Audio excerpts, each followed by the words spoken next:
안녕하세요. 오늘 우리가 함께 살펴볼 자료는요. 퍼스트 바이오 세라퓨틱스라는 한 바이오 기업의 혁신 사례예요. 신약 개발 과정에서 인공지능, 그러니까 AI를 활용해서 연구 개발 속도를 말 그대로 퀀텀 점프 시킨 이야기인데요. 이게 단순히 우리 회사 AI 도입해서 성공했어요 같은 좀 뻔한 스토리가 아니에요. 자료를 이렇게 들여다보면요.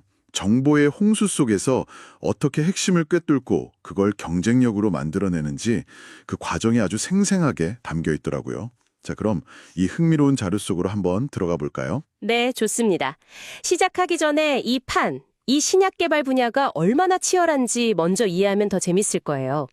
신약 개발이라는 게 보통 하나 성공시키는데 10년 이상, 비용은 조 단위가 들어가잖아요. 맞아요. 성공 확률은 또 엄청 낮고요. 그렇죠.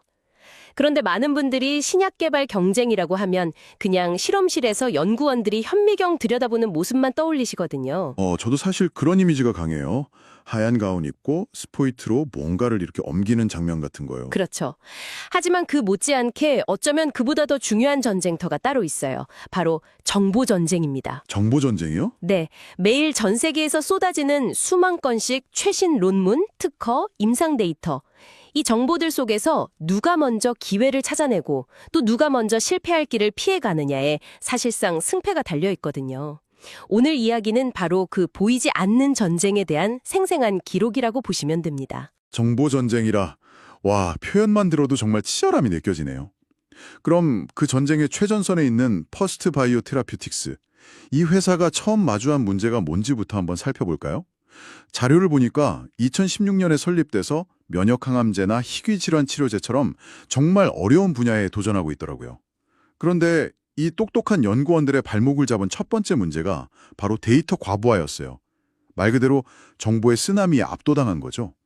제가 자료에서 이 부분을 읽다가 저도 모르게 한숨이 나왔어요.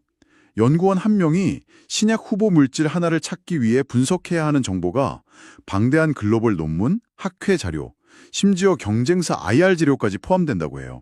이걸 전부 사람이 일일이 손으로 검색하고 복사해서 붙여넣고 정리하고 분석해야 했다는 거죠. 맞아요.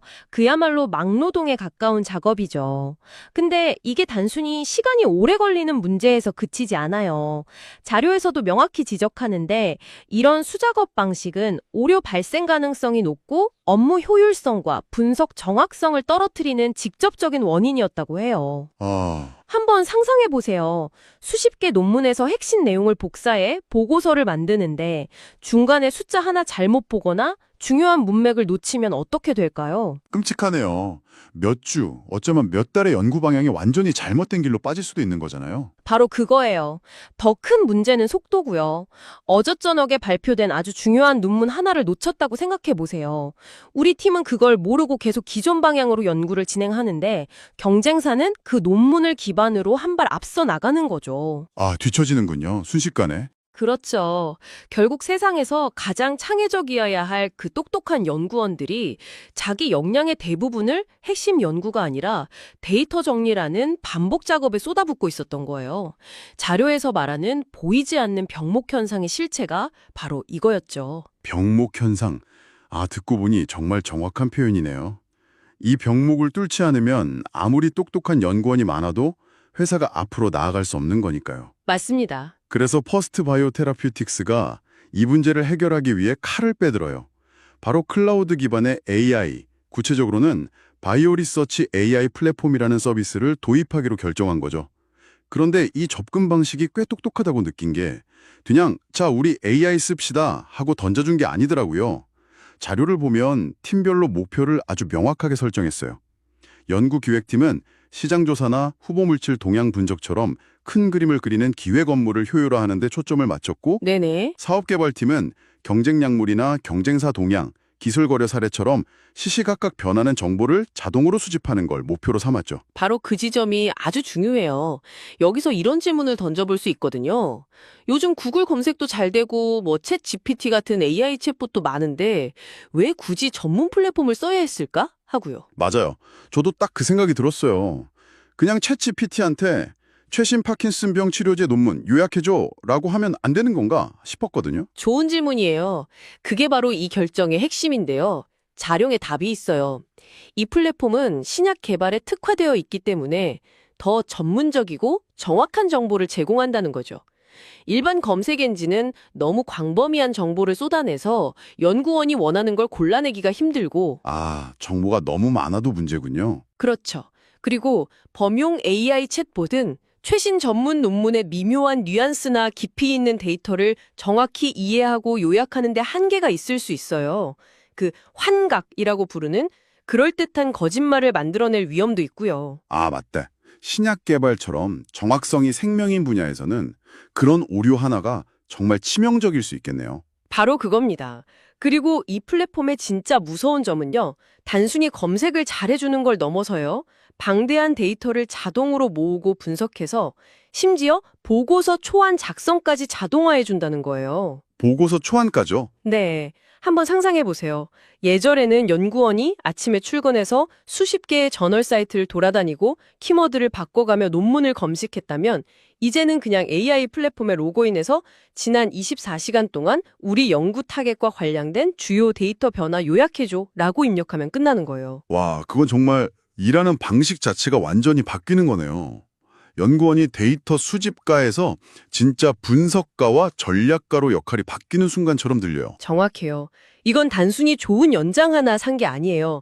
연구원이라는 직업의 본질을 재설계한 아주 전략적인 선택이었던 거죠. 자, 그럼 이론은 정말 그럴듯한데 그래서 결과가 어땠을까요? 보통 이런 성공 사례 자료 보면 업무 효율성이 크게 향상되었습니다.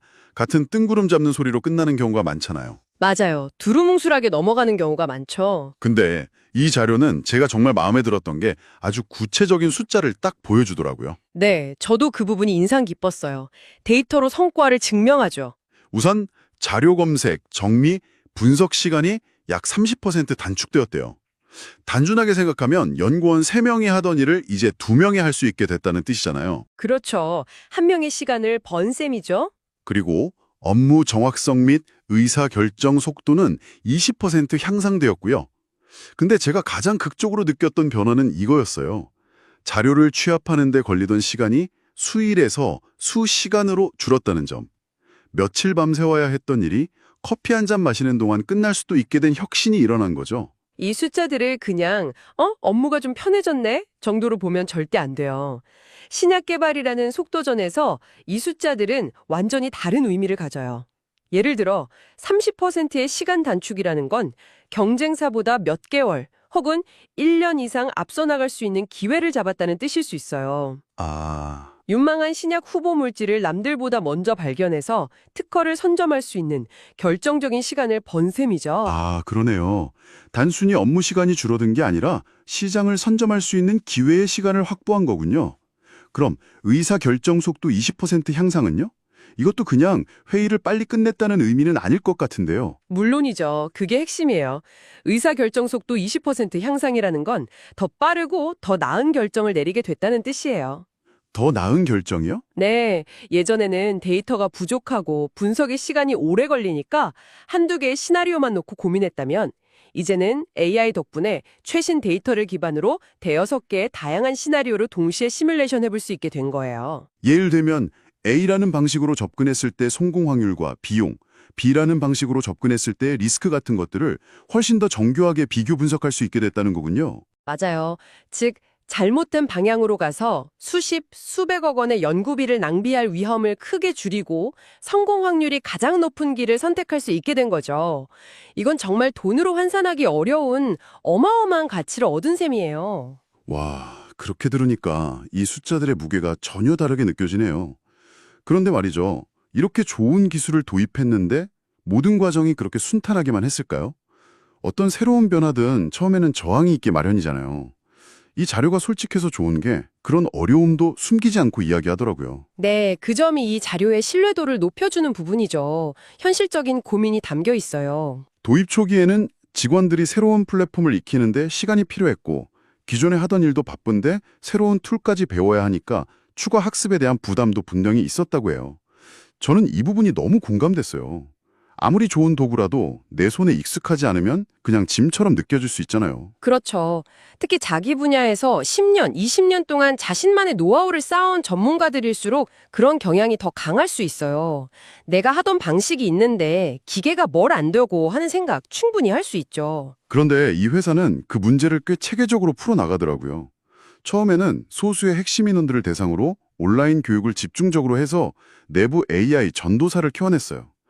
그리고 그 다음엔 전 직원을 대상으로 하는 대면 교육을 열어서 다 함께 배울 기회를 만들었고요. 여기서 그치지 않고 단계별 실습이나 Q&A 세션을 계속 열면서 직원들이 실제로 플랫폼을 쓰다가 막히는 부분을 바로바로 해결해줬다고 해요. 네, 그런 체계적인 교육도 물론 중요했겠죠. 하지만 자료의 행간을 읽어보면요. 직원들의 마음을 움직인 결정적인 계기는 따로 있었던 것 같아요. 오, 그게 뭘까요? 바로 이 도구가 진짜로 내 일을 도와준다는 효용성을 직원들이 직접 체험하기 시작하면서부터였을 거예요. 아, 백문이 불여일견 같은 거군요. 맞아요. 예를 들어 이런 상황을 상상해 볼 수 있어요. 한 베테랑 연구원이 며칠 동안 특정 문제에 대한 단서를 찾지 못해서 끙끙 앓고 있었어요.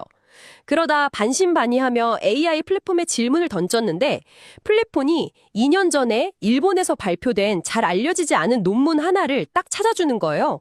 그리고 그 논문 안에 그가 찾던 결정적인 힌트가 있었던 거죠. 와, 그런 경험을 한번 하고 나면 생각이 완전히 바뀌졌네요. 이거 장난이 아닌데 하면서요. 그렇죠. 내가 며칠 밤새워 찾던 자료를 몇 분 만에 찾아주고 혹시나 내가 놓쳤을까 봐 걱정했던 최신 데이터까지 알아서 요약해주는 경험을 하고 나면 이건 더 이상 귀찮은 숙제가 아니라 나의 가장 강력한 무기가 되는 거예요. 그렇게 이 기술이 나를 대체하는 게 아니라 나를 더 뛰어나게 만들어주는구나 하는 신뢰가 형성된 거죠. 아, 결국 공식적인 교육을 통한 동료와 실제 성공 경험을 통한 확신, 이 두 바퀴가 맞물려 돌아가면서 변화를 성공으로 이끌었다고 볼 수 있어요. 기술에 대한 신뢰가 결국 조직 전체의 변화를 이끌어낸 거군요. 정말 인상적이네요. 그렇다면 이 모든 변화가 궁극적으로 의미하는 바는 뭘까요? 퍼스트 바이오 테라퓨틱스는 단순히 업무 효율을 높이는 데서 멈추지 않는 것 같아요. 더 큰 그림을 그리고 있더라고요. 네, 바로 그 점이 이 사례의 핵심이에요. 이들은 단순히 업무 도구 하나를 도입한 게 아니라 회사의 체질 자체를 데이터 기반 혁신 기업으로 바꾸고 있는 거예요. 자료에서도 전사적인 데이터 기반 의사결정 체계 구축이라는 장기적인 목표를 명확히 하고 있잖아요. 데이터 기반 의사결정 체계라는 말이 조금 어렵게 들리기도 하는데 이걸 좀 쉽게 풀어주실 수 있을까요? 물론이에요. 예전에는 중요한 결정을 내릴 때 소수 리더의 경험이나 직관, 혹은 운에 의존하는 경우가 많았어요. 내 경험상 이 방향이 맞는 것 같아 하는 식이죠. 아, 네네. 하지만 데이터 기반 의사결정 체계라는 건 이제 회사의 모든 구성원이 직급에 상관없이 객관적인 데이터를 바탕으로 데이터를 보니 A 안의 성공 확률은 60%, B 안은 35%입니다. 따라서 우리는 A 안으로 가야 합니다. 라고 이야기할 수 있는 문화를 만드는 거예요. 아, 그러니까 더 이상 감이나 경험에 의존하는 게 아니라 모두가 같은 데이터를 보고 합리적인 판단을 내리는 시스템을 만드는 거군요. 정확합니다. 이제 이 AI 플랫폼은 단순히 연구를 돕는 도구가 아니라 회사의 모든 전략적 결정에 관여하는 핵심 엔진이 되는 거죠. 그리고 이렇게 축적된 데이터는 단순한 정보가 아니라 회사의 가장 중요한 자산이 되는 거고요. 이 자산을 활용해서 글로벌 시장에 진출하고 경쟁력을 강화하는 선순환을 만들겠다는 게 이들의 큰 그림인 셈입니다. 오늘 우리는 퍼스트 바이오 테라퓨틱스라는 한 기업의 사례를 통해 데이터의 홍수라는 거대한 도전을 AI라는 무기를 통해 어떻게 극복하고 이걸 성장의 발판으로 삼았는지 아주 구체적으로 살펴봤어요.